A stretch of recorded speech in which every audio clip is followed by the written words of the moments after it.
ছোটোখাটো যে মতদ্বৈততা মতপার্থক্য আছে এই মতপার্থক্যটা ভুলে গিয়ে একটু ইস্পাত কঠিন ঐক্য গড়ে তোলা, এটা হচ্ছে আমাদের মেসেজ। যে অবিলম্বে প্রয়োজনীয় সংস্কার করে নির্বাচনী রোডম্যাপ ঘোষণা করতে হবে। বর্ধিত সভার প্রথম প্রাপ্তি হচ্ছে যে দীর্ঘদিন পরে আন্দোলন সংগ্রামের কারণে আমাদের নেতাকর্মীদের মধ্যে দীর্ঘদিন কোনো দেখা নাই, সাক্ষাৎ নাই। চেয়ারম্যান এবং ভারপ্রাপ্ত চেয়ারম্যান তারা কিছু কথা বলবেন, তাদের কথার অত্যন্ত মনোযোগ সহকারে তৃণমূলের নেতাকর্মীরা শুনে তাদের বক্তব্য শুনতে পেল। ম্যাডাম কথা বললেন, আর তাদের যে নির্দেশনা সেই নির্দেশনাটা হচ্ছে বড় প্রাপ্তি।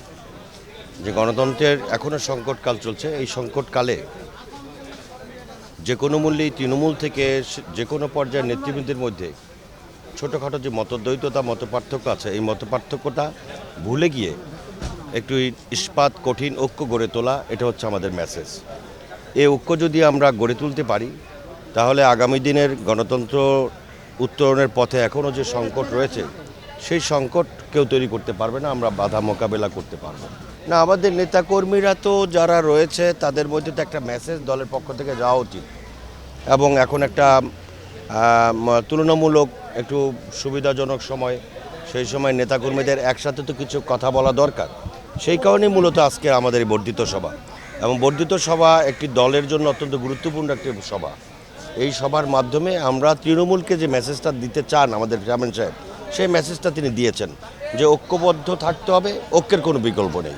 শহীদ রাষ্ট্রপতি জিয়া রহমান প্রথম বলেছিলেন, প্রথম বাংলাদেশ আমার, শেষ বাংলাদেশ, জীবন বাংলাদেশ আমার, মরণ বাংলাদেশ। আসলে সেই চিন্তাকে সামনে রেখেই আমাদের প্রিয় নেত্রী, প্রিয় নেতা, এশিয়া মহাদেশের নির্যাতিত মানুষের কণ্ঠস্বর বেগম খালেদা জিয়া বলেছিলেন, বিদেশে আমাদের কোনো প্রভু নেই।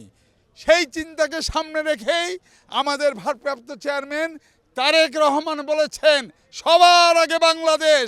এইটাই হলো আজকের মূল মন্ত্র। 18 কোটি মানুষের আজকের মূল চিন্তা হলো সবার আগে বাংলাদেশ। বর্ণ ধর্ম নির্বিশেষে এই ভূমি আমাদের, এই ভূমির স্বাধীনতা সার্বভৌমত্বকে যারা চক্রান্ত করে রুখে দিতে চাবে আমরা তাদের বিরুদ্ধেই রাজপথে নামব। তবে ভাইরা আমার, 15 বছর যে অধিকারকে মানুষের কাছ থেকে ছিনতাই করা হয়েছিল সেটি হলো ভোটের অধিকার। আমরা আজকের এই বর্ধিত সভা থেকে দৃঢ়তার সাথে প্রত্যাশা করতে চাই, দাবি জানাতে চাই যে অবিলম্বে প্রয়োজনীয় সংস্কার করে নির্বাচনী রোডম্যাপ ঘোষণা করতে হবে এবং জনগণের হাতে এই রাষ্ট্র ক্ষমতা তুলে দিতে হবে।